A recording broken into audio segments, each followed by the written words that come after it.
खरेदी 11 लाखाला तुम्ही केली। या बैलामध्ये असं काय बघितलं की तुम्ही फेरा बघितला होता की फोटोद्वारे किंवा मित्राद्वारे कशी खरेदी झाली होती? ते मागच्या वर्षी लगातार 22 गाड्या विन झाल्या, त्याच्यामुळे आमचं जास्त लक्ष गेलं त्यांच्याकडे, म्हणून आम्हाला असं वाटलं का तो बैल घ्यावा। साधारणसा खर्च तरी पण 10,000 रुपये असं आपण जर काही केला तरी पण काही बैल घेणं कितीही महागाचं घेऊ शकतो आपण, 20 लाख 25 लाख 50 लाख, पण त्याला सांभाळणं ही खूप मोठी गोष्ट आहे। कारण की आपण त्याला आपल्या मुलापासून चांगलं सांभाळतो, कधी कधी तर मुलाला आपण चापट मारतो पण त्या बैलाला प्रेमाने जवळ घेतो। 20 जानेवारीला राहुल भाई बरोबर गाडी खेळलो होतो आणि आता पण चांगलंच नियोजन असण्याचा प्रयत्न आहे माझं, बघूया 26 जानेवारीलाच आता।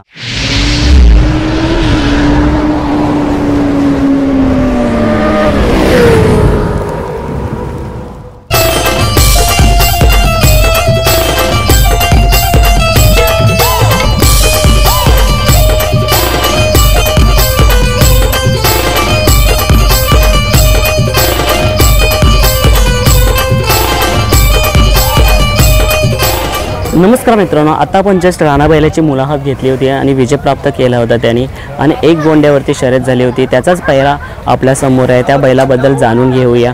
हे दोन्ही पैरे आज खूप छान पद्धतीने धावले गेलेत या उसाटण्या अड्ड्यात आणि माझ्याच मुलाखतीची वाट पाहत होतं एक दादा आणि आज योग आला तो मुलाखत घेण्याचा। सो मित्रांनो, जेव्हा अशी मुलाखत घेत असतो ना तुम्ही खरंच प्रतिसाद द्या, जरुरी असते। आता मी जे प्रश्न विचारणार आहेत ना ते तुमच्याच फायद्यासाठी। सर्वप्रथम दादा आपलं नाव सांगा। हा बैल आहे चाविंद्रा भिवंडी, युग सज्जन शेठ पाटील चाविंद्रा भिवंडी यांच्या नावाने पळते। बैलाचं नाव काय दादा? बैलाचं नाव आहे महबूब। महबूब दादा, महबूब कोणत्या साईडने धावतो? डाव्या साईडने आतून, दोन्ही साईडून आतून। दोन्ही साईडनं आतून, त्याला डाव्याने टाका किंवा उजव्याने टाका तो पळतो। दादा या बैलाची खासियत काय, त्याचा तलचा पल कसा आहे? बैलाचा बूड पण खूप फास्ट आहे आणि सूत आल्यावर तर खूपच फास्ट पळतो। या बैलाला किती वर्ष झालं आपल्या दावणीला येऊन? 3 वर्ष झाले। कुठून खरेदी केला होता या बैलाला? हा कर्जत केतन बद्रिके वावरले यांच्याकडून खरेदी केली होती। आणि ती खरेदी कितीची झाली होती? साधारणतः 11 लाख रुपये। नक्की? हां। सो याची खरेदी 11 लाखाला तुम्ही केली। या बैलामध्ये असं काय बघितलं की तुम्ही फेरा बघितला होता की फोटोद्वारे किंवा मित्राद्वारे कशी खरेदी झाली होती? ते मागच्या वर्षी लगातार 22 गाड्या विन झाल्या, त्याच्यामुळे आमचं जास्त लक्ष गेलं त्यांच्याकडे, म्हणून आम्हाला असं वाटलं का तो बैल घ्यावा। हा बैल कोणाकडे होता म्हटलं? केतन बद्रिके। केतन बद्रिके त्यांच्या धावणीला असतात, त्यांनी सहज 22 शर्यती जिंकला। सो मित्रांनो, नक्कीच असा बैल जर धावत असेल तर त्याची खरेदी नक्कीच 11 लाखाला झाली असेल। मग तो तुमच्या धावणीला आल्यापासून त्याची कारकिर्दी कशी आहे? आमच्या धावणीला आल्यापासून विनच आहे। आता 6-7 शर्ती झाल्या म्हणजे त्याच्यामध्ये 4-5 शर्ती तर विनमध्येच आहे। महबूब सारखाच आपल्या धावणीला दुसरा कोणता बैल आहे का दादा? त्याच्या आधी खूप बैल होऊन गेले, रायफल होता, रणवीर होता, पोपट्या होता, असे खूप सारे बैल होते आमच्याकडे। त्यांची कारकिर्दी कशी होती? खूप छान होती। आता आपल्या महबूब बैलासोबत कधी घरचा साज तुम्ही कोणत्या अड्ड्यात काढलाय का? नाही। याला पैरे कोणते कोणते जोर आतापर्यंत भेटत झाले? असे पैरे खूपच झाले, म्हणजे टॉपचेच बैल आता पैरे झालेले आहेत, असे चेंज होऊन, म्हणजे पण टॉपचे पहिले आले बैल वरती चालले तसं टॉपचेच बैल पैरे होत चालले। आता पुसेगावचा जो हिंदकेसरी मैदान होता, मानाचा गुलाल त्या प्रत्येक मालकाला असं वाटतं आपल्या बैलाने घ्यावा, तिथे त्या बैलाला नेला होता आपल्या महबूब बैलाला? नाही। मग पुढच्या वर्षी काही इच्छा आहे की मानाचा? नक्की प्रयत्न नक्कीच आहे। मग दादा आपला बैल हा रुस्तम हिंदकेसरीमध्ये दिसणार आहे, जिथे फॉर्च्युनर गाडी आहे? नक्की दिसेल। नियोजन कसं काय झालं याचा आणि आज राणा बैलाचं नियोजन कसं काय झालं? ते आमचे मित्रच आहेत, मित्राप्रमाणेच नियोजन झालंय। इथे मुंबईमध्ये जसा तो बिंजोडला धावतो तसा घाटावरती कसा त्याचा रिस्पॉन्स आहे? घाटावर पण बिंजोडला खूप छान पळतो तिकडे। आता काय या बैलाकडनं काय इच्छा आहे तुमची की आणि अजून? बैलाकडनं एवढीच इच्छा आहे का आमच्या सेटचं खूपच मोठं नाव करावं, एवढं नाव करावं का तिथे कोण पोहोचलं नाही पाहिजे। दादा तुम्ही 2 शब्द बोला ना।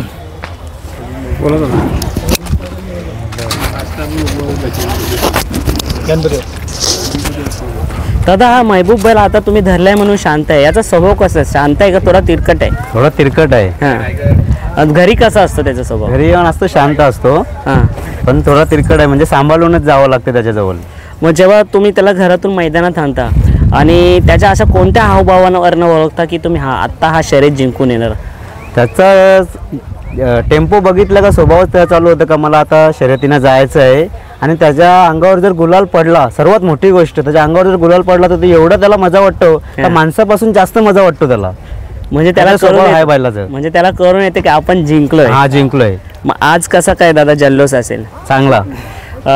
या बैलाला आत्तापर्यंत तुम्ही जसं वाढवलंय तर त्याच्या पाठीमागचा सर्वात जास्त श्रेय कोणाला जातो, त्याची देखभाल जास्त कोण करतो? आता हा बैल असतो वावरले कर्जतला असतो विशाल दादाकडे, जिथून मी खरेदी केलाय तिथेच. पण मी आता लवकरच माझ्या घरी नेणार आहे मी. अच्छा. आणि ह्या असं खूप सारे मित्र परिवार असतात दादा. बैलाला पोसणं, त्याचं सांभाळ करणं ही छोटी मोठी गोष्ट नाही. तर असे किती पोरं आहेत ते त्याला सांभाळतात? बैलगाड्या क्षेत्रामध्ये गावातले तर भरपूरच मित्र आहेत आणि एवढे दोस्ती मित्र एवढे झालेत ना पूर्ण ठाणा रायगडमध्ये का खूप झाल्यात. कधी कधी तर शर्यती पण मित्रांबरोबर होतात. पण त्याच्यानंतर आपला स्वभाव असा आहे का आपण त्यांना हारली जिंकली तरी धन्यवाद पण बोलतो, असा आपला पण स्वभाव आहे. दादा खूप सारे व्हिडिओज पडतात माझ्याने, त्याच्यामध्ये कमेंट्स येतात, चांगल्या वाईट कमेंट्स असतात.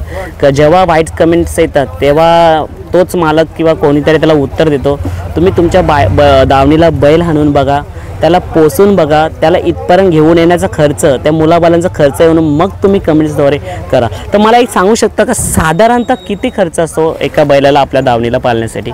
साधारणचा खर्च तरी पण 10,000 रुपये असं आपण जर काही केला तरी पण. काही बैल घेणं कितीही महागाचं घेऊ शकतो आपण, 20 लाख 25 लाख 50 लाख, पण त्याला सांभाळणं ही खूप मोठी गोष्ट आहे. कारण की आपण त्याला आपल्या मुलापासून चांगलं सांभाळतो. कधी कधी तर मुलाला आपण चापट मारतो पण त्या बैलाला प्रेमाने जवळ घेतो. नक्कीच मित्रांनो, आपल्या आता यंगस्टार मुलांना कधी कधी 10,000 सुद्धा सॅलरी नसते. तर विचार करू शकता तुम्ही कोणाच्या बैलाला नाव देण्याऐवजी त्याला चांगलं बोला. कारण का 10,000 रुपये जर प्रत्येक बैलाला जात असेल आणि तो एखादी जर शर्यत हारत असेल आणि त्याच्यावरती तुम्ही चर्चा करत असेल तर ती चर्चा नको करू. ह्यासाठी मी हा प्रश्न त्यांना विचारला होता. आणि काय बोलू शकता या आपल्या महबूब बैलापासून जिथून तुमच्या दावणीला आला? मी तर चांगलाच बोलू, कारण की बैल हा एवढा पळतो ना का जबरदस्त बैल पळतो. बैलाचा काय विषय नाही. आता आम्ही आत्तापर्यंत 2-3 गाड्या हारलोय, त्या पहिऱ्यामुळं हारलोय, पण बैल आपला चांगलाच पळतोय. आता तुम्ही पैऱ्याचा विषय घेतला, मग असं कधी वाटतं का की अजून एक बैल आपल्या दावणीला यावा, घरच्या साधाने आपली ती गाडी पळावी? नाही असं काहीच नाही वाटत. आम्ही पहिल्यापासून आज 20 वर्ष झालं, आमचा पहिल्या पोपट्या होता, रणवीर होता. आम्हाला एकच बैल आमच्या दावणीला आम्हाला आवडतो. त्याची मेहनत करायला, त्याला सांभाळायला, हाणायला, एका गाडीत मध्ये टाकला का चालला. दादा कधी कधी असं मैदान भरलं जातं जिथे एक थार असते, एक फॉर्च्युनर असते आणि तेव्हा पैरे वेगवेगळे असतात. मग प्रश्न एकच, एक थार बैल 2 कोणाला जावं? मग असं कधी मनात वाटतं की 2 असावे, किंवा जेव्हा 2 पैरे असतात ती मजा असते ना, ती मजा पैऱ्या आपल्या घरच्या 7 पैशा चांगला असतं, तो आनंद कसा असतो? तो आनंद चांगलाच असतो. पैरा चांगला असल्यानंतर आपल्याला घाटावर पण जायला मजा वाटतो का बाबा आपला बैल गट पास करेल, सेमी पास करेल, पुन्हा फायनलला आपण जाऊ. मग ते अजून चांगलं वाटतं. एवढं लांब जाऊन आपण एवढं केलं असं चांगलं वाटतं. त्याच्यासाठी पैरा पण चांगला असणं गरजेचं आहे. दादा एवढी सारा मोठा अड्डा भरला जातो, कशा पद्धतीने मित्रपरिवार भेटतात आणि नवीन मित्र तर जुळली जातात? बैलांमुळेच होतात सर्व. एकामेकाचा कॉल येतो पैऱ्यासाठी, पुन्हा ते नंबर आपला सेव्ह करतात, आपण त्यांचा सेव्ह करतो. मग ते असं करून मैत्री वाढतच जातं. दादा तुम्हाला हा नाद कसा काय लागला? हा नाद मला लहानपणापासूनच लागला आहे. कारण की आम्ही आमच्या गावातल्या बैलांबरोबर आम्ही टेम्पोवर बसून यायचो. मला वाटतं किडकाली आणि देसाई या 2 ठिकाणी आम्ही टेम्पोवर बसून यायचो. गावात तेव्हा बैल होते, आम्ही छोटेच होतो, तेव्हापासून हा नाद आहे. जवळजवळ 25 वर्ष पकडली तरी चालतील. 25 वर्षापासून राहणार म्हणजे लहान असतानाच. आणि दादा मी सुद्धा मागच्या वर्षीच मार्चमध्येच यूट्यूबला सुरुवात केली.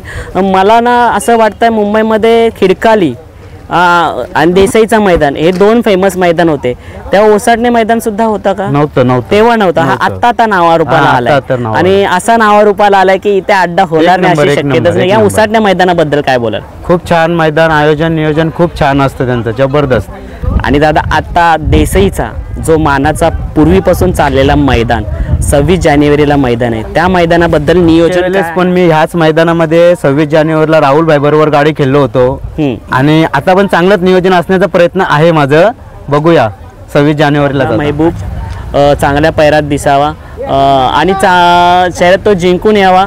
हीच माझी ईश्वरचरणी प्रार्थना आणि आपण माझ्या चॅनेलला मुलाखत दिल्याबद्दल मी आपला आभारी आहोत. गणपती बाप्पा मोरया. धन्यवाद. थँक्यू.